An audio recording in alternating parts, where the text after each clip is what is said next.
অর্থাৎ কি বলতে চাইছে যে তোমার কাছে একজন পেশেন্ট এসছে, তার এমন কিছু ড্রাগ তার প্রেসক্রিপশনে আছে যে ড্রাগে তার ডিপেন্ডেন্স তৈরি হতে পারে, ওকে, বা উল্টোভাবে বললে অ্যাডিকশন হতে পারে, বা অন্যভাবে বললে হঠাৎ করে যদি সে পেশেন্ট বন্ধ করে দেয়, পেশেন্টের একটা প্রবণতা থাকে তুমি একটা এ ধরনের ওষুধ, যেমন for example nortriptyline, okay, pregabalin, ধরো কারো নিউরোপ্যাথিক পেইনের জন্য ইউ হ্যাভ গিভেন প্রিগাবালিন। এবার নিউরোপ্যাথিক পেইন কেন হয়? ডায়াবেটিসে most of the common cause হচ্ছে ডায়াবেটিক নিউরোপ্যাথি, তাতে নিউরোপ্যাথিক পেইন হতে পারে। এবার ডায়াবেটিস কি একদিনে ধরো যা 200 সুগার কি 250 500 সুগার হয়ে রয়েছে, তার কি একদিনে সুগারটা কন্ট্রোল হবে? হবে না। তাহলে তোমাকে কি করতে হবে? তোমাকে প্যারালালি সুগার কমানোর জন্য যা যা ওষুধ আছে দিতে হবে, ইনসুলিন থেকে আরম্ভ করে যা যা অ্যান্টি ডায়াবেটিক আছে, আমরা যখন পড়বো তখন এক এক করে জানবো, সেগুলো পেশেন্টকে দিতে হবে। আস্তে আস্তে আস্তে আস্তে সুগারটা কমবে, তার লাইফস্টাইল চেঞ্জ হবে, তার ডায়েট চেঞ্জ হবে, তার কাউন্সেলিং হবে নানা রকমের, যে আপনি এটা খাবেন ওটা খাবেন না, প্রথমে লোকে মানতে পারে না, ওকে, দীর্ঘদিনের হ্যাবিট সেটা চেঞ্জ হবে। সুগার আস্তে আস্তে কমলে তার নিউরোপ্যাথিক পেইন কমবে। ফর দ্য টাইম বিং তুমি কি করবে? পেশেন্টকে ইমিডিয়েট রিলিফের জন্য পেশেন্টকে তার সঙ্গে একটা নিউরোপ্যাথিক পেনের মেডিসিন তোমাকে রাতে অ্যাড করে দিতে হবে। কারণ কি, যারা ডায়াবেটিক পেশেন্ট, ডায়াবেটিসের উদাহরণ দিচ্ছি, it may be for any patients, diabetic পেশেন্টদের ক্ষেত্রে যেমন কিছু কি হয়, পেশেন্টকে বারবার রাত্রে বাথরুম করতে যেতে হয়, কারণ পলিউরিয়া পলিডিপসিয়া আমরা জানি, তাই না, পলিফেজিয়া, রাতে তাই জন্য রাতে ঘুম হয় না, রাতে ঘুম না হলে আবার পায়ে ব্যথা বেড়ে যায়। পেশেন্টদের কমপ্লেন কি হয়, যে পেশেন্ট কিন্তু ডায়াবেটিস হয়েছে বলে তোমার কাছে আসবে না, পেশেন্ট আসছে কি তোমার কাছে, যে আমার লাস্ট 5 মাস ধরে প্রচন্ড পায়ে ব্যথা, 2 পা আমার অবশ হয়ে যাচ্ছে, ঝিনঝিন করছে, আর প্রত্যেকদিন রাত্রিবেলা আমি 3 থেকে 4 বার টয়লেট করতে হচ্ছে। তুমি ওইখান থেকে ডায়াগনোসিসে আসবে, obviously based on some laboratory findings and clinical features।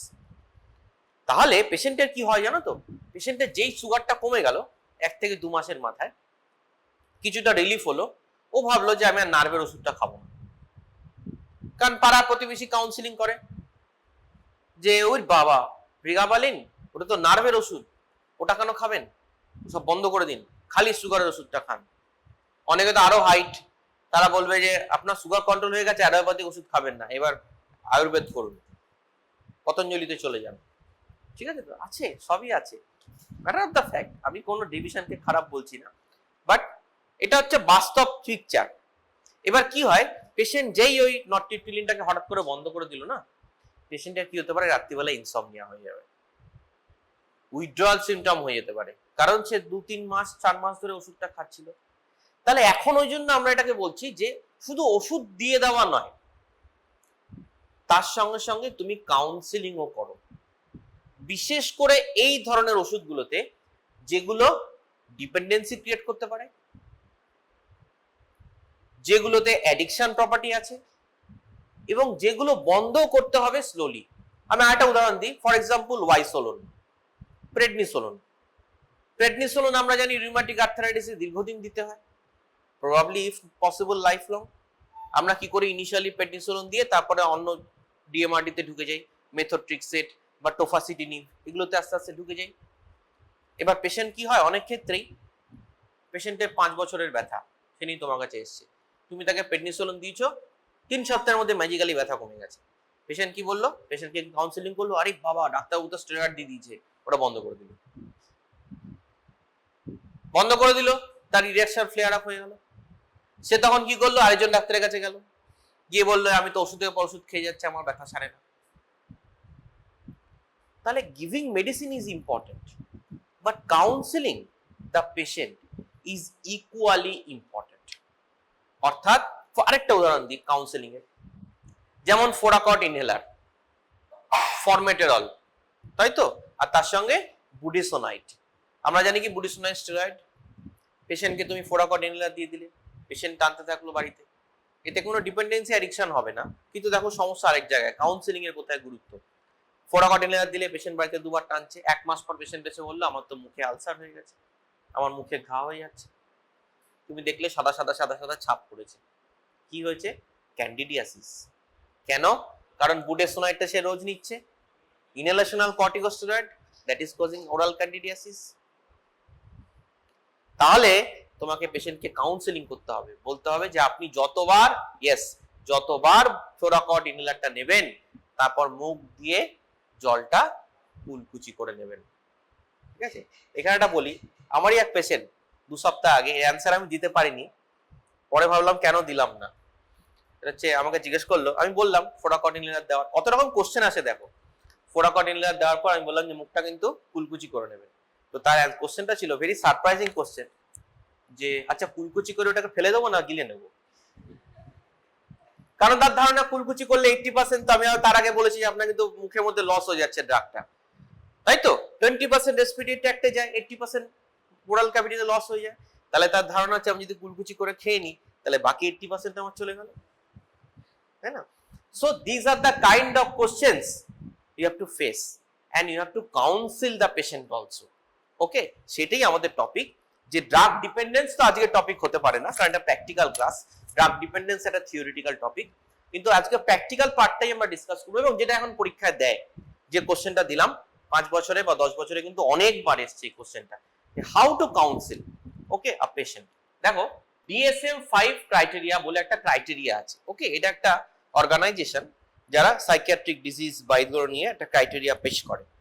এতে বলছে যে 11টা ক্রাইটেরিয়া আমরা একজন ব্যক্তির মধ্যে যদি পাই তাহলে কিন্তু তাকে আমরা বলতে পারি সে ড্রাগ ডিপেন্ডেন্স। যেমন দেখো কি বলছে, impaired control, that is criteria 1 to 4, consuming substance in large amounts or longer than intended, মানে একজন পেশেন্ট তোমার কাছে এসে বললো ডাক্তারবাবু আমার রাতে ঘুম হচ্ছে না, আর কিছু নেই, তুমি সবকিছু দেখলে কোনো কোমরবিলিটি নেই, কিছু নেই, সির্ফ তার রাতে ঘুম হচ্ছে না, তুমি তাকে দিলে একটা জলপিনেম, ওকে, বা এজাপিক্লোন বা একটা অ্যালপ্রাজোলাম দিলে, কতদিনের জন্য দিলে?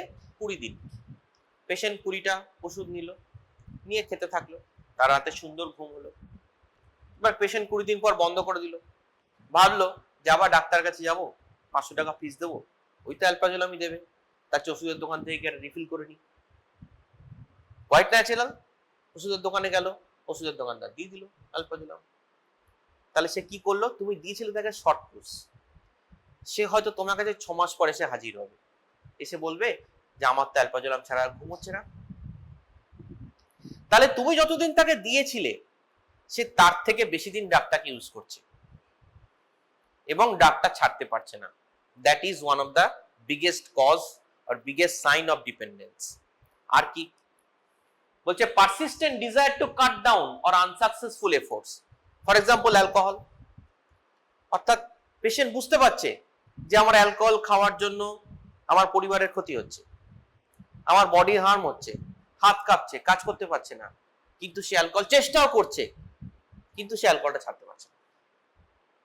ওকে, সেকেন্ড। থার্ড কি? Spending great deal of time obtaining or using or recovering. মানে সাপোজ একজন কোকেন অ্যাডিক্ট, কোকেন কি যে কোনো জায়গায় পাওয়া যায়? পাওয়া যায় না। হয়তো সে এমন একটা গ্রামে থাকে যেখান থেকে মেইন সিটিতে কোকেন গিয়ে আনতে হয়। দেখা গেল যে সপ্তাহে সে 3 দিন করে যাচ্ছে বাধ্য হয়ে, তাহলে তার হিউজ অ্যামাউন্ট অফ টাইম কিন্তু ওইটার পিছনে যাচ্ছে, তার রিক্রিয়েশনের পিছনে হিউজ অ্যামাউন্ট অফ টাইম সে স্পেন্ড করছে। Okay, that is one of the cause of dependence. Okay, not necessarily patient একবার অ্যাডিক্টের মতোই আসবে, তার ডেটাটা হিস্ট্রিটা নিতে হবে যে সে পেশেন্ট যতদিন তুমি তাকে ওষুধ দিয়ে থাকলে ওষুধটা নিচ্ছে কিনা, অ্যালকোহল বা অন্য কিছু সাবস্টেন্স অ্যাবিউজ থাকলে সেটা ছাড়ার চেষ্টা করছে, ছাড়তে পারছে না, সেইটাকে প্রকিউর করতে তাকে অনেক এক্সট্রা কারিকুলার অ্যাক্টিভিটি করতে হচ্ছে, যাতে তার ডেইলি অ্যাক্টিভিটি হ্যাম্পার হচ্ছে, ফ্যামিলি লাইফ হ্যাম্পার হচ্ছে। That is sign of dependence. আর কি? Experiencing craving and pressing desire to use. অর্থাৎ সে একটা কাজ করছে, সাপোজ একজন রাজমিস্ত্রি, সে কাজ করছে কিন্তু তার মাথার মধ্যে এটা ঘুরছে যে সন্ধ্যে 6টা হলেই আমি গিয়ে আমাকে ড্রিঙ্কটা করতে হবে, এবং সন্ধ্যে 6টার পরই দেরি হলেই তার হাত পা কাঁপা শুরু, উইথড্রয়াল শুরু। ওকে, সাইন অফ ডিপেন্ডেন্স। যেমন কি একজন পেশেন্ট রাতে অ্যালপ্রাজোলাম খায়, বা খুব ব্যথা হচ্ছে, মরফিন দিয়েছো তাকে, ওপিওয়েড দিয়েছো। ওই জন্য আমরা বলি যে ওপিওয়েড যখন দেবে, কিন্তু তোমরা দেবে ভবিষ্যতে পেথিডিন ফেন্টানিল ইনজেকশন তোমাদের ইউজ করতে হবে। অলওয়েজ রিমেম্বার, যখনই পেথিডিন ফেন্টানিল রিকুইজিশন করবে হসপিটাল থেকে, পেশেন্টকে যখন বাড়িতে দিচ্ছ আলাদা কথা, হসপিটালে যখন দিচ্ছ সবসময় লিখে দেবে যে give 5 fentanyl to this patient party, তোমার রেজিস্ট্রেশন নাম্বার। অর্থাৎ তুমি কোয়ান্টিটি ফিক্স করে দাও যে 5টা ট্যাবলেট দেবে বা 5টা ফেন্টানিল প্যাচ দেবে বা 5টা ইনজেকশন অ্যাম্পুল দেবে, এর বেশিও না এর কমও না, এবং সেই 5টা যেন এসে ম্যাচ করে নেওয়া হয়। ওকে, এইখানেই কিন্তু কেস হয়েছে। ঠিক আছে, একজন ডক্টরের রেজিস্ট্রেশন সার্টিফিকেট, রেজিস্ট্রেশন নাম্বারটাকে ফেক করে এবং প্রেসক্রিপশনের সাইন ফেক করে দিনের পর দিন অ্যালপ্রাজোলাম তুলে নিয়েছে কেউ। তারপর যখন ফাইনালি কি ডেটাবেস চেক করা হচ্ছে, দেখছি একজনের নামে এত অ্যালপ্রাজোলাম, তখন সার্চ করে তাকে সিসি ক্যামেরা ধরে বার করা হয়েছে। Okay, so be very cautious because you are the prescriber at the end of the day. Query প্রথম তোমার দিকে উঠবে। ওকে, জিও registration number has been used. Okay, তারপর তো তুমি ডিফেন্ড করলে আলাদা কথা সেটা। তাহলে দেখো কতগুলো, এগুলো হচ্ছে ইম্পেয়ার্ড কন্ট্রোল, অর্থাৎ পেশেন্টের কন্ট্রোল নেই। আরেকটা হচ্ছে কি সোশ্যাল ইম্পেয়ারমেন্ট, মানে failure two fulfil major obligations at work, school or home. অর্থাৎ সে এতটাই নেশার মধ্যে ঢুকে যাচ্ছে বা ওটার উপর অ্যাডিক্টেড হয়ে যাচ্ছে যে তার স্কুলিং, তার হোম, তার ওয়ার্ক কালচারটা এফেক্টেড হচ্ছে। Okay, continued use despite social or impersonal problems. Social problem হচ্ছে সোশ্যালি কারোর সঙ্গে মিশছে না। ওকে, সে একা থাকতে পছন্দ করছে। Okay, this are the signs. Reduction of recreational, social আর occupational activities, again same. Risky use, risky use কি? যেমন ধরো heroin injection. Okay, the person knows that if I take heroin injection from a used needle, it may cause HIV or hepatitis. তার সে ধারণা আছে যে আমার কিন্তু এটা হতে পারে, তাও সে নিচ্ছে। ওকে, so knowing the thing, he or she is taking it. So that is continued use despite physical and psychological problems. আর কি ফার্মাকোলজিক্যালি কি হতে পারে? দুটো জিনিস হতে পারে। একটা হচ্ছে টলারেন্স। টলারেন্স কি? যেমন অ্যালপ্রাজোলাম, দেখবে খুব কমন অ্যালপ্রাজোলাম টলারেন্স হয়। দেখবে পেশেন্ট এসে বলবে ডাক্তারবাবু আপনি ওষুধ দিলেন, প্রথম আমার খুব ভালো ঘুম হচ্ছিল, কিন্তু এখন 6 মাস পর আর আমার ঘুম হচ্ছে না। খুব কমন। তখন তোমাকে হয় মানে ড্রাগের যে ক্লাসটা চেঞ্জ করে অন্য কোনো ক্লাসের ড্রাগ দিতে হবে, আর নইলে ওটা ডোজ বাড়াতে হবে। আরেকটা কি হয়, ধরো যারা অ্যালকোহল নেয় রাত্রিবেলা, তাদের ক্ষেত্রেও তুমি একই প্রবলেম পাবে। ক্রস টলারেন্স হয় অ্যালকোহলের সঙ্গে বেনজোডাইজিপিনের, বলেছিলাম হয়তো ক্লাসে। ক্রস টলারেন্স হয় মানে যে অ্যালকোহলিক পেশেন্ট, ধরো আমার নর্মাল 0.25 এ হয়ে যাবে ঘুম, কিন্তু আমি যদি অ্যালকোহলিক হই আমার 0.5 হয়তো স্টার্টিং ডোজ হয়ে গেল। কেন না, অ্যালকোহলে আমার যে টলারেন্সটা তৈরি হয়েছে that will shift to benzodiazepine. Again opposite may happen, a person taking alprazolam daily may not get intoxicated in taking alcohol. Okay, কারণ তার অ্যালকোহল ইনটক্সিকেশনের থ্রেশহোল্ড বেড়ে গেছে, সিএনএস ডিপ্রেশনের থ্রেশহোল্ড বেড়ে গেছে। Okay, so that is called cross tolerance, that may also happen. তাহলে কি হয়, পেশেন্টকে অ্যালপ্রাজোলাম দিচ্ছে, পেশেন্ট যদি তোমার সাজেশন নিল, বারবার করে তোমার ওপিডিতে এলো, খুব ভালো, কিন্তু কম পেশেন্টই সেটা হয়। Most of them are non compliant. তারা কি করবে, নিজেই ওষুধ বাড়িয়ে দেয়, বা সোসাইটি অনেক রকমের পরামর্শ দেয়, তার পরামর্শ দেয়, বলো ঠিক আছে এটাই খাই বলছে, যখন সবাই খেয়ে নিল, ডোজ বাড়িয়ে দিল নিজে থেকে, টলারেন্স ডেভেলপ করতে থাকে। আর কি হতে পারে, উইথড্রয়াল, যেটা বললাম ওয়াইসোলন। ওকে, খাচ্ছে খাচ্ছে খাচ্ছে খাচ্ছে, 6 মাস খাওয়ার পর দেখলাম আমার ব্যথা সব চলে গেছে, আমার তো রিউমাটিক আর্থ্রাইটিস ছিল, গাঁটের ব্যথা নেই, কিছু নেই, সবকিছু নেই, আমি কেন স্টেরয়েড খাবো? পেশেন্টের মাথা এলো, সে বন্ধ করে দিল, হঠাৎ করে বন্ধ করে দিল, তার রিয়াকশন হয়ে গেল। কি হতে পারে?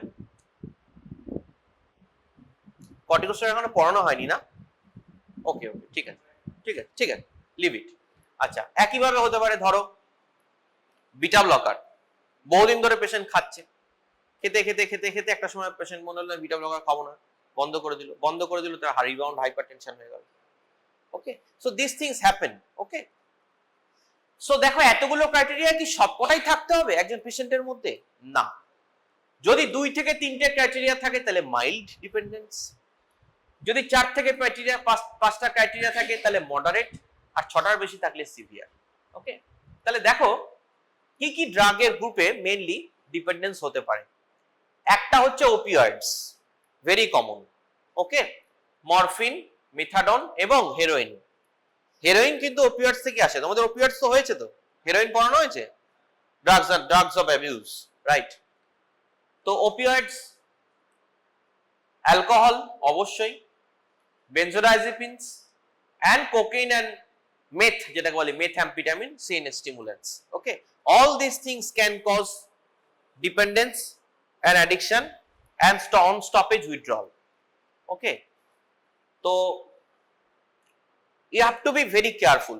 যখনই এই গ্রুপের কোনো ড্রাগ পেশেন্টকে দেবে, তোমাকে পেশেন্টকে কিন্তু কাউন্সেলিং করতে হবে, বলতে হবে কি যে আপনি এই ড্রাগটা আমি চালু করলাম, বন্ধ আমি করব। 1, 2, যদি ওষুধ খেয়ে আপনার কোনো সমস্যা হয় আমার সঙ্গে যোগাযোগ করবেন। 2, 3 কি ওষুধ নিজে থেকে বন্ধ করবেন না। ওকে, এটা ভালো করে পেশেন্টকে বুঝিয়ে দিতে হবে। আর কি বলতে হবে যে ওষুধ খেলে প্রথম আপনার একটু ঝিমুনি ভাব, সকালবেলা ড্রাউজিনেস, লেথার্জি এগুলো হতে পারে। মোস্ট অফ দ্য কেসেস কি হয় জানো, এই ধরনের ওষুধগুলো দেওয়ার 3 থেকে 4 দিন কি 5 দিন পর থেকে আস্তে আস্তে অ্যাডজাস্ট হয়ে যায়। তাহলে পেশেন্টকে কিন্তু তোমাকে এটা কাউন্সেলিং করে দিতে হবে, বলতে হবে যে আপনি যেটা খাচ্ছেন, সাপোজ প্রেগাবালিন, নরট্রিপটিলিন, অ্যামিট্রিপটিলিন খাচ্ছেন, প্রথম একটু সমস্যা হবে, একটু ড্রাউজি হতে পারে, সেরকম হলে হাফ করে খাবেন। যেই দেখবেন দিন 7 হয়ে গেছে, তারপর থেকে ওটা একটা করে খাবেন, দেখবেন আপনার কোনো সমস্যা হবে না। আর যদি হয় নিজে থেকে বন্ধ করবেন না, আমার কাছে চলে আসবেন, I will change the drug. তাকে এই কাউন্সেলিংটা তোমার দেখো। ওপিওয়েড ডিপেন্ডেন্সি কি দেবো আমি, এগুলো ক্লিনিক্যাল ফার্মাকোলজিতে ঢুকছি না, শুধু ওভারঅল বলে যাচ্ছি। ওপিওয়েড অ্যালকালয়েডসে কি দেবো, মিথাডন দিতে পারি, ফুল অ্যাগনিস্ট। ওকে, তাহলে treatment of opioid dependence, MCQ, methadone. Okay, কেন? কারণ methadone is a full agonist, so it will mimic the action of opioid. ওপিওয়েডের যা অ্যাকশন সেটাই এটাকে মিমিক করবে। আর কি দিতে পারি, buprenorphine, which is a better partial agonist. Okay, buprenorphine is better than methadone in opioid dependence. Okay, আর কি, naltrexone. Naltrexone is an opioid antagonist. কিন্তু একজন opioid addict তাকে প্রথমেই naltrexone দেবে না, it will cause severe symptoms, reaction করে দেবে। Okay, so don't give naltrexone. Naltrexone কখন দেবে, একটা 7 দিনের opioid free period তৈরি করো। প্রথমে তাকে মেইনটেনেন্স, প্রথমে তাকে দাও, মিথাডন দাও, অথবা তাকে বুপ্রিনরফিন দাও, দিয়ে পেশেন্টের ইনিশিয়াল ফেজটা কভার হয়ে গেল, পার্শিয়াল অ্যাগনিস্ট দিয়ে কমলো, ওপিওয়েডটা বেরিয়ে গেল, তারপর তুমি তাকে ন্যালট্রিক্সন বা ন্যালমিফেন দিতে পারো। Okay, nalmefene is even better than that, but costlier. দেখো বেনজোডাইজিপিন উইথড্রয়াল, একইভাবে বেনজোডাইজিপিন উইথড্রয়ালে কি হয় জানো তো, যত সময় যায় তত উইথড্রয়াল এফেক্ট বাড়ে, অদ্ভুত। ডে 1 এ কি হবে, rebound anxiety, insomnia, restlessness, tremor, sweating, headache, GI absent. Day 7 severe anxiety, দেখো অ্যাংজাইটি ক্রমশ বাড়ছে, panic attack, profound insomnia, muscle spasm, tremor, nausea, vomiting, diarrhoea, heart palpitations. Day 14 heightened anxiety and depression, mood swing, tremor, দেখো tremor কিন্তু প্রথম থেকে এসে যাচ্ছে, sweating, muscle ache, rebound insomnia, vivid dreams, brain fog. Day 28 persistent anxiety, ongoing sleep disturbance, cognitive dysfunction and sensory sensitivity. তাহলে দেখো এর সিম্পটমটা কিরকম, দেখো 6 to 12 আওয়ার্স এ হবে অবশ্যই, এবং উইথড্রয়ালের পর 2 সপ্তাহের মধ্যে পিক করে যাবে। ওকে, and it will take much longer time to subside. Okay, maybe 6 months or 1 year. Okay, দেখো know the difference between addiction and dependence on benzodiazepines. Addiction কি involves psychological withdrawal symptom, dependence physical withdrawal symptoms. Addiction hindrance when interacting society, অর্থাৎ society যেটা বললাম social isolation হয়ে যায়। Okay, unable to work generally without benzodiazepine use. Okay, benzodiazepine ছাড়া কাজ করতে পারবে না। Okay, very common, very common. Okay, always occupied with obtaining the drug, অর্থাৎ কি করে ওষুধটা পাওয়া যায়, নেক্সট লটটা পাওয়া যায় সেটা নিয়ে ভাবছি সব সময়। অ্যাডিকশন হলে। আর ডিপেন্ডেন্স হয় কি primary due to long term medicinal use, অর্থাৎ যাকে তুমি রাতে প্রেসক্রাইব করেছো সে লং টার্ম খাচ্ছে, তার হয় ডিপেন্ডেন্স। আর অ্যাডিকশন কি, যে নিজে থেকে ব্যবহার করে প্রকিউর করে নিচ্ছে, কোনো ইন্ডিকেশন নেই, ওকে, তাদের জেনারেলি অ্যাডিকশন হয়। Tolerance and dependence and cross tolerance of benzodiazepine, যেটা বললাম, less with benzodiazepines as compared to barbiturates. Tolerance may develop to the sedative effects after 1 to 2 weeks of continued use in higher doses. Both physiologic and psychological dependence develop on repeated long-term administration of benzodiazepines. Partial cross tolerance between different sedative hypnotics and alcohol is also noted. Partial cross tolerance, okay. Benzodiazepine now come under the schedule H drugs, যেটা আমি বলেছিলাম। schedule H মানে what are schedule H drugs? বল এখান থেকে। Prescription ছাড়া দেওয়া যাবে না, সেই ড্রাগকে আমরা বলবো schedule H. The withdrawal symptoms are mild and slow in onset because longer plasma half-life of most benzodiazepines. But they may be abrupt and more intensive with short-acting agents. তাহলে দেখো, আমরা জানি না নিউয়ার অ্যাক্টিং বেনজোডাইজিপিনস, হ্যাঁ, Z drugs, হ্যাঁ, Z drug কার, ওটা কি new drug তো, হ্যাঁ, নাম কি জেড ড্রাগের বল কয়েকটা? জলপিডেম, এজাপিক্লোন আর ইয়েস। এখন দেখ, এই নিউয়ার ড্রাগ গুলো আমরা জানি শর্ট অ্যাক্টিং, তাই তো? এর সুবিধা কি, পরের দিন ড্রাউজিনেস করবে না, যেটা অ্যালপাজোলাম করে, রাইট? এটা বেনিফিট। প্রবলেম কি? প্রবলেম হচ্ছে এইখানে, there will be rapid withdrawal symptom. কেন? কারণ শর্টার অ্যাক্টিং। বেনজোডাইজিপিনের একটা সুবিধা কি, ও লং অ্যাক্টিং, ফলে উইথড্রয়ালও আসতে হবে। কিন্তু কেউ যদি জলপিডেম দীর্ঘ 6 মাস ধরে খায়, তারপর হঠাৎ করে যদি বন্ধ করে, তার কিন্তু পরের দিন থেকে উইথড্রয়াল সিম্পটম হয়ে যাবে, because zolpidem is short acting. তাহলে নিউয়ার ড্রাগের এটা কিন্তু একটা drawback. That's why zolpidem never use for more than 2 to 3 weeks. 2 থেকে 3 সপ্তাহের বেশি জলপিডেম দেবে না, because newer drugs are shorter acting with respect to older, okay.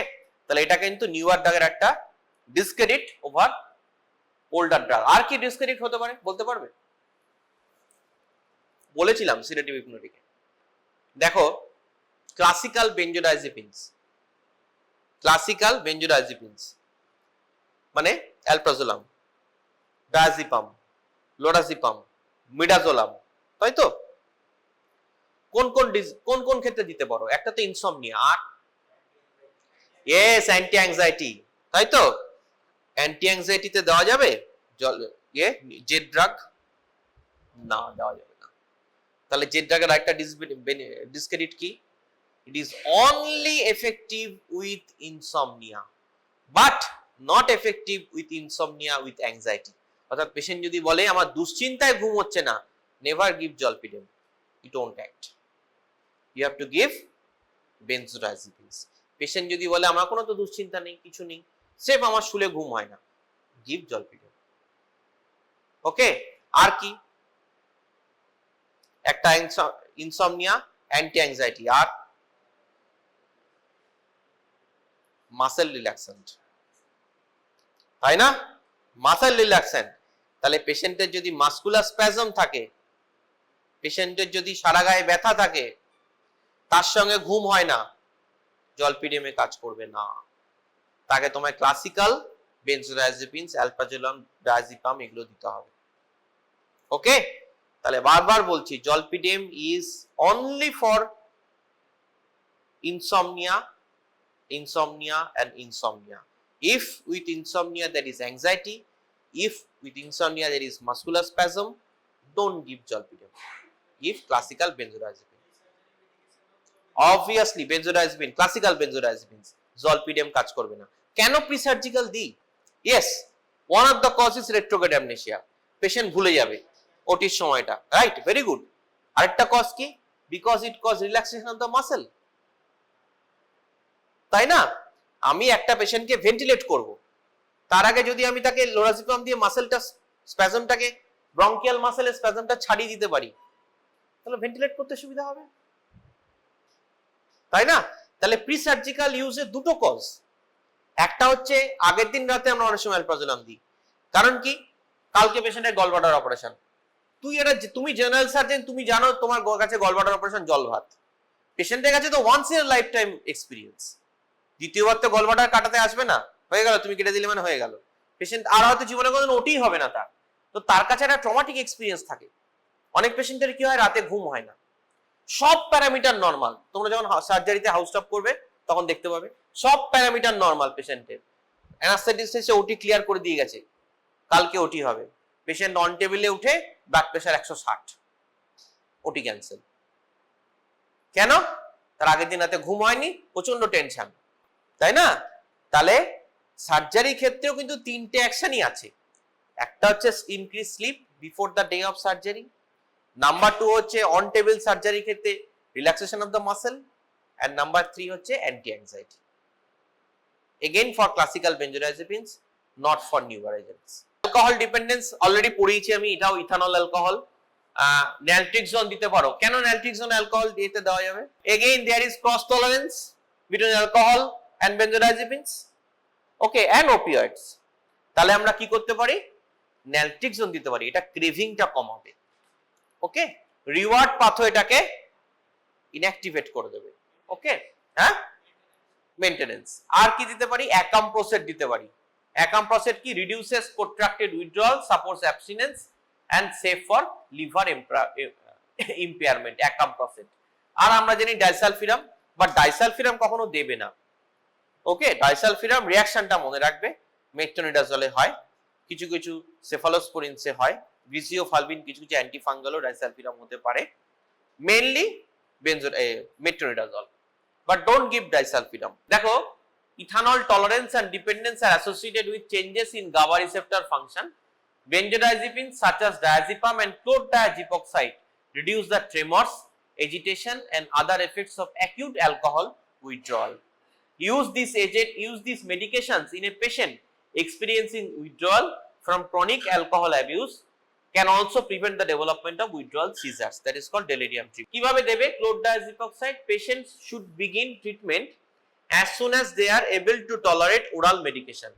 This regimen sedates for 1 to 2 days, the period of greatest risk, but then rapidly tails off over the next 3 to 4 days. কি হয় জানো, একটা patient chronic alcoholic, সে রোজ মদ খায়, ওকে, তাকে তারপর বাড়ির লোক চেয়ার করতে পারছে না, বমি হয়ে যাচ্ছে, প্রচন্ড শারীরিক, তাকে যখন হসপিটালে এসে ভর্তি করা হবে, সে হয়তো হসপিটাল ওয়ার্ডে শুয়ে রয়েছে, অ্যালকোহলের টাইম দিয়ে পেরিয়ে যাবে, ও ঝামেলা শুরু করবে, একদম ঝামেলা শুরু করবে, হ্যাঁ, চোখের সামনে দেখা ঘটনা, এই ডক্টর আর পেশেন্ট দুজনেই মারামারি করছে, ঠিক আছে, তো একদম লাস্টে তাকে কি করা হলো, হাত পা বেঁধে লোরাজিপাম দিয়ে দেওয়া হলো, লোরাজিপাম দিলে কি হবে, ওর এজিটেশনটা কমে যাবে, প্লাস যদি সিজার টিজার হয়ে যায়, ডিলেরিয়াম ট্রিমেন্স, তাহলেও লোরাজিপাম কাজ করবে, আমরা জানি স্ট্যাটাস এপিলেপটিকাস, তাই না? তাহলে একটা হচ্ছে পেশেন্ট সিডেট হলো, পেশেন্ট ঘুমিয়ে পড়লো, এই যদি ঘুমিয়ে ঘুমিয়ে ওকে 2-3 দিন পার করে দাও, তাহলে ওর যে অ্যাকিউট ফেজটা না, সেটা বেরিয়ে চলে যাবে, তারপর তুমি তাকে ন্যালট্রিক্সন, অ্যাকাম্প্রোসেট যা যা দেওয়া দিয়ে তাকে বাড়ি পাঠাও, বা কোনো যদি কোমরবিডিটি হয়ে থাকে, অ্যালকোহল, ক্রনিক অ্যালকোহলিকদের লিভার সিরোসিস হতে পারে, হার্ট ফেলিওর হতে পারে, ইডিমা থাকতে পারে, ওকে, যা যা তার ডিজিজ, কিডনি ডিজিজ থাকতে পারে, যা যা প্রবলেমস হতে পারে, সেগুলো তুমি ট্রিটমেন্ট করে তাকে বাড়ি ছেড়ে দাও, বাট ইনিশিয়াল ফেজটার জন্য কিন্তু তোমার ডায়াজেপাম দিতে হবে বা বেনজোডাইজেপিন দিতে হবে। chlordiazepoxide is a very good choice, it can be given orally.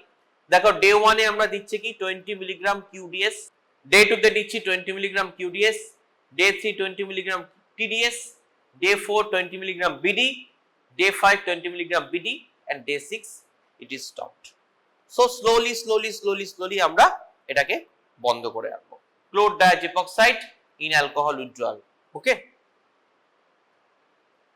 Guidelines for withdrawal of benzodiazepines. Abrupt withdrawal can cause confusion, convulsion and psychosis, তাই না? আর নতুন করে বলার কিছু নেই।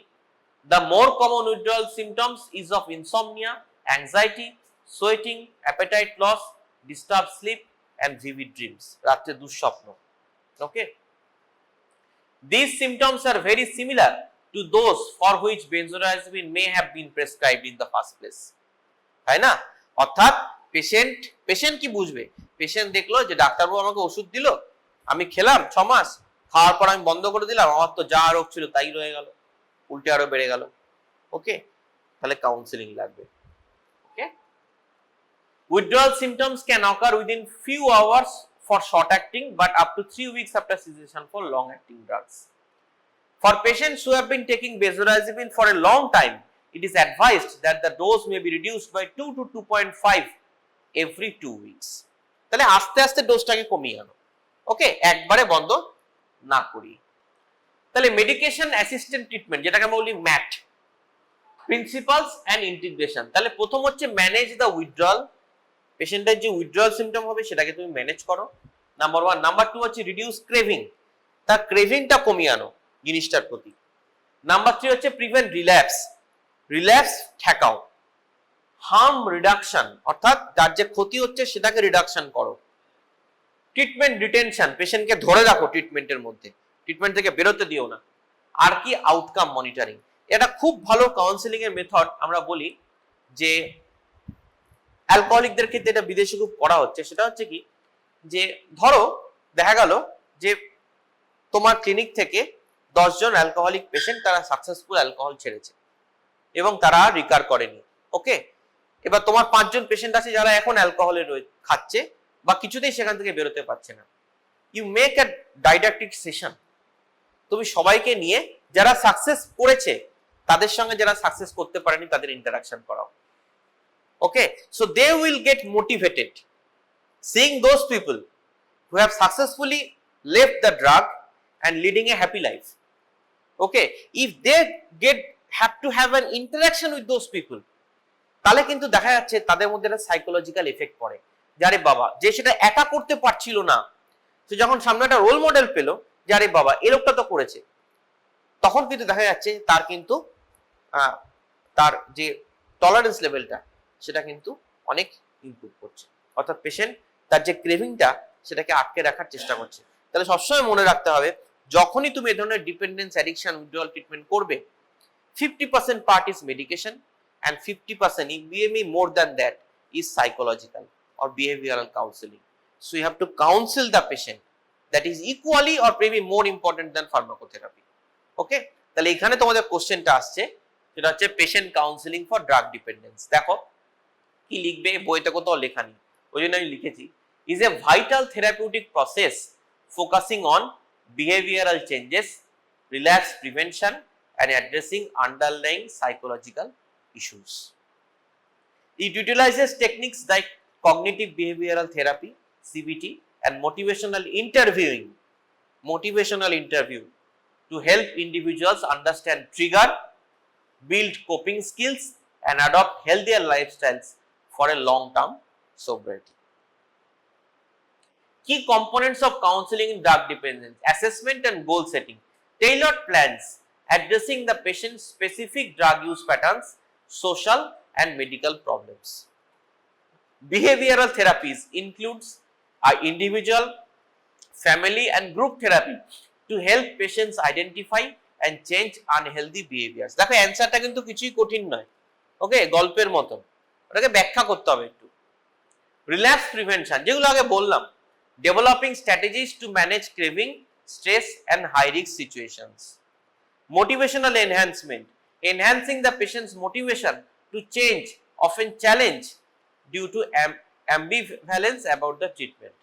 And psychoeducation, educating the patient and family about the nature of the addiction as chronic untreatable brain disease. Goals of counseling: achieving and maintaining sobriety, that is assisting patients to overcome addiction and avoid relapse. Developing coping skills, empowering individuals to deal with stressors without resorting to substances. Identifying triggers, helping patients recognize people, places and emotions that cause cravings. Improve functioning, addressing social, occupational and impersonal problems stemming from addiction and supporting mental health. Techniques used in counseling: cognitive behavioral therapy, motivational interview, যেটা আমি বললাম 1:1 বসাও বা একটা ডাইডাক্টিক session arrange করো, যারা drug addiction ছেড়েছে আর যারা ছাড়তে চাইছে তাদের মধ্যে। Contingency management provides tangible rewards for positive behaviours. Okay, সে পেশেন্টকে বলো, ধরো কেউ একটা গরিব পেশেন্ট, তাকে ওইভাবে মোটিভেট করো যে আপনি যদি এটা করতে পারেন আমি কিন্তু আপনাকে এটা দেবো। ওকে, মোটিভেট লাইক দ্যাট, তাকে একটা রিওয়ার্ড কিছু তৈরি করো তার মধ্যে। ওকে, তখন সে রিওয়ার্ডের জন্য ওটা করবে। ওকে, ফ্যামিলি থেরাপি যেটা বললাম, improve family dynamics to support recovery. অধিকাংশ ক্ষেত্রে কি হয়, ফ্যামিলির সঙ্গে তাদের এত ঝামেলা লেগে যায় যে ফ্যামিলি তাদেরকে ডিসকার্ড করে দেয়, এতে তাদের আরো একটা মেন্টাল ট্রমা তৈরি হয়। ফ্যামিলিকেও কিন্তু বোঝাতে হবে যে আপনি ওদেরকে বোঝান, ওকে কাউন্সিলিং এর মধ্যে আমাদের সঙ্গে থাকুন। ওকে, এইভাবে করে করে তোমাকে এটা কাউন্সিলিং করতে হবে। এটা কিন্তু কোশ্চেন আসে 5 marks short note. Drug addiction কি সাংঘাতিক জিনিস, তোমরা হয়তো মনে করতে পারবে বা নেটে গিয়ে পড়বে। প্যারিসে, এটা আমরা এখন তোমাদের টপিকে নেই, হায়ার টপিক ফার্মাকোলজি, যা স্টিল পয়েন্ট অফ ডিসকাশন, সেটা আমরা একটা কথা বলি, সেটা বলি বায়োটেরোরিজম। ওকে, বায়োটেরোরিজম কি বা নার্কো টেরোরিজম। নার্কো টেরোরিজম কি, প্রথম এটা ধরা পড়ে কখন, প্যারিসে একটা টেরোরিস্ট অ্যাটাক হয়েছিল। ওকে, তোমরা যদি গুগলে সার্চ করো পাবে হিস্ট্রি, প্যারিসের কান এবং প্যারিসের বেশ কিছু ইয়েতে। তো সেখানে টেরোরিস্টদের যখন মানে প্রায় 50-70 জন লোককে তারা গুলি করে মারে বিচে, এবং যখন পরবর্তীকালে ওদের মধ্যে একজনকে ডিটেন করা যায়, বাকিদের তো বোধহয় তারা শর্ট ডেড হয়ে গেছিল পুলিশ এনকাউন্টারে, তখন ডিটেন করে দেখা যায় যে that person is intoxicated. Okay, and the drug was a congener of fentanyl. ওকে, এই যে ফেন্টানিল, এই ফেন্টানিলের একটা কনজেনার মানে ফেন্টানিলটা তো ধরো একটা ফার্মা কোম্পানি তৈরি করছে, ওই একই মলিকুলটা জোগাড় করে কেউ ক্রুডলি ফেন্টানিলটা বানিয়েছে। এই ড্রাগটাকে বলা হয় ক্যাপটাগন। ওকে, ক্যাপটাগন নেটে সার্চ করলে পাবে, ইটস এ ডেঞ্জারাস সাইকোডেলিক। ওকে, ক্যাপটাগন নিলে কি হয়, মানে কেউ যদি ক্যাপটাগন দীর্ঘদিন নেয় তার মধ্যে না ভায়োলেন্স বেড়ে যাবে। ওকে, the person can kill somebody without realizing, like a zombie. Zombie movie দেখেছো, like a zombie. Okay, that is called captagon. তো কেন এই টপিকটার উপর এতটা ইম্পর্টেন্স দেওয়া হচ্ছে, কারণ বিলিয়ন্স অফ ডলার্স এই ড্রাগ, নার্কোটেরোরিজম এবং ড্রাগ ডিপেন্ডেন্স এবং মানুষের সাইকোলজিক্যাল বিহেভিয়ার, এর উপর বিলিয়ন্স অফ ডলারের অসাধু ব্যবসা হচ্ছে এবং টেরোরিজম হচ্ছে, বিকজ ডিপেন্ডিং আপন this behaviour of the human brain. অর্থাৎ আমাদের হিউম্যান ব্রেইন এর একটা সিস্টেম আছে যে উই ডোপামিন বেড়ে যায়। ওকে, উই টেন্ড টু, ডোপামিন আমাদের কি শিখিয়েছে এটাই যে যুগ যুগ ধরে, যে যখন তোমার একটা কিছু শর্ট টার্ম সাকসেস আছে, মানুষের মন সবসময় সেটার দিকে যাবে। Okay, that is dopamine surge. Dopamine surge হলে আমরা কি করি, যে আমাদের টেন্ডেন্সি থাকে যে শর্ট টার্ম গোলটা আমরা অ্যাচিভ করব। এখানে বেসিক্যালি তো তাই, drug dependence short term goal. পেশেন্টের এখন মনে হচ্ছে আমার দরকার অ্যালকোহলটা, এখনই ড্রাগটা দরকার, I will take that drug no matter whatever the consequences. Okay, এবং এটা আজকে ক্যাপটাগন বলে না, তুমি যদি ব্রিটিশ সাম্রাজ্যের ইতিহাস দেখো, ইন্ডাস্ট্রিয়ালাইজেশন, টপিকটা ঘুরে যাচ্ছে, যাই হোক টপিক শেষ হয়ে গেছে, বলি ইন্ডাস্ট্রিয়ালাইজেশন হয়েছে জানি আমরা সবাই, হ্যাঁ, ফ্রেঞ্চ রেভলিউশন, তাই তো, তারপর কি হলো, ব্রিটিশদের ইন্ডাস্ট্রিয়াল রেভলিউশন হলো, তাই তো 1800 সালে। তো ইন্ডাস্ট্রিয়াল রেভলিউশন হলো, এই কথাগুলো চেপে দেয়, বলে না history is written by the winner, যে জেতে সে ইতিহাস লেখে, তাই তো। তো হঠাৎ করে ব্রিটেনের হাতে এত টাকা চলে এলো যে তারা ইন্ডাস্ট্রিয়াল রেভলিউশন করে দিল এবং সারা পৃথিবী জয় করে নিল। What was the source of that money? That source of the money was opium. কেন, ব্রিটিশরা যখন আমাদের কলকাতায় এলো, ওকে 1700 সালে, তখন ওরা দেখলো যে এখানে যা জমি আছে এখানে আমরা আফিম চাষ করতে পারি। ওরা নীল চাষ করলো, আফিম চাষ করলো, ঠিক তাই তো। আফিম যখন চাষ করলো, এত আফিম তৈরি হতে শুরু হলো যে ওরা ইন্ডিয়াতে আর সেল করতে পারলো না।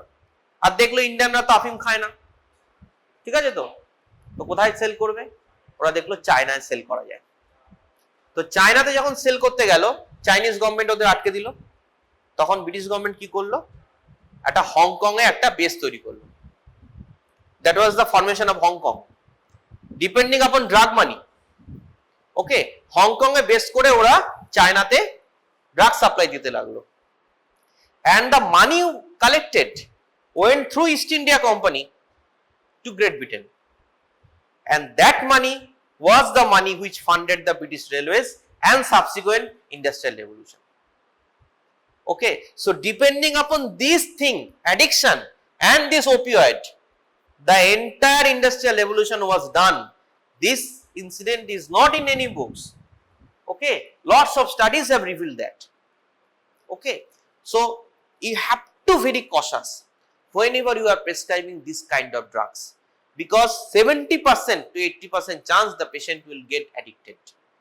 Okay, এবং শুধু তোমাদেরও দোষ নয়, এটা আমাদের সোসাইটিরও দোষ। আমরা ওই যে বললাম ক্ষণিকের মুনাফার জন্য আমরা জিনিসগুলো করি। মেডিসিন কাউন্টারকেও সচেতন হতে হবে। ওকে, পাবলিককেও সচেতন হতে হবে। অর্থাৎ মেডিসিন কাউন্টারকে এটা বুঝতে হবে যে আমি একটা শিডিউল এজ ড্রাগ একজন ডক্টর প্রেসক্রাইব করে দিল, সে যদি 7 দিনের জন্য দেয় আমি 7 দিনেই দেবো, আমি 7 দিনের পর পেশেন্ট রিফিল করতে আসলে কিন্তু দেবো না, যেটা এইখানে ফলোড হয়।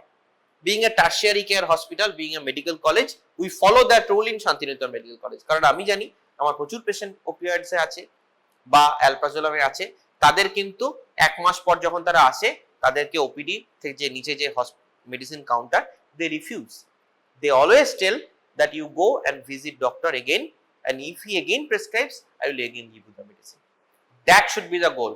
So not only counseling the patient, but also counsel the society and as well as whoever the dispensing.